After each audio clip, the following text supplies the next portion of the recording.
The most out-of-control fight and the most difficult fight that you've ever had to referee. Well, one of most, not out of control, but one of the craziest scenes that have ever happened was where Floyd Mayweather knocked out Victor Ortiz. Victor Ortiz headbutted. I was at that fight, He headbutted Floyd Mayweather intentionally, and then I called time, and I sent him to a neutral corner, and I took the 2 points from Victor Ortiz. That was weird. And then I brought him back together. I gave time into the timekeeper, but Mayweather was blocking me a little bit, so I looked just behind Mayweather, made sure he saw me. Yeah. When the timekeeper said, yes, I saw you, like he nodded his head.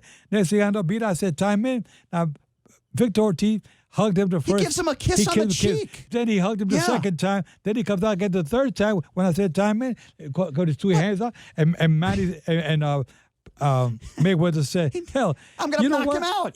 Joe said time in. What was Ortiz thinking there? Okay, listen, there's a lot of money to be made in that fight.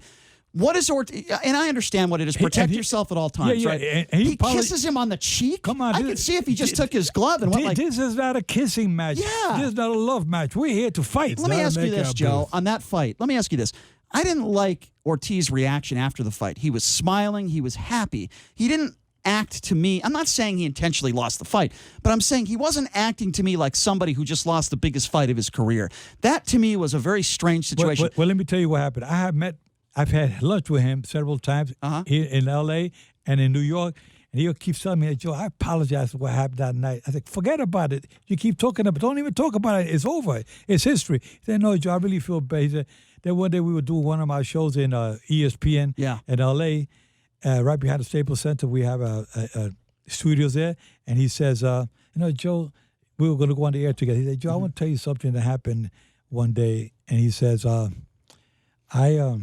I got rid of my team after that fight. I said, well, what happened? He said, Joe, they told me to headbutt Mayweather intentionally. Did they really? Yeah. And he said, I had to get rid of my whole team because they were kind of screwed up my whole career. Does anybody know that? Well, he said it publicly on the air. Did he really? Yeah. I said, you don't talk about it. I thought he was fighting a decent fight till that point. He was, but when he went back to the corner, they told him to stop the momentum, headbutt him. That's do stupid. anything. That's ignorant. And he did, and that's what happened. So a lot of people don't know this that goes on behind the scene. That's why I don't feel bad what happened. Right. Because he told me himself, Joe. Well, his corners sound like a bunch of idiots for giving him that kind of. Yeah, and he got rid of all of them. He said, I'm not with them any longer. Well, good for him. Yeah, I thought he was fighting a pretty good fight. He was. Yeah. I mean, he was starting to feel the Mayweather's punches. Yeah. And we knew what was coming next. I think he felt it too, but his trainers to tell him to headbutt your opponent, you don't do it.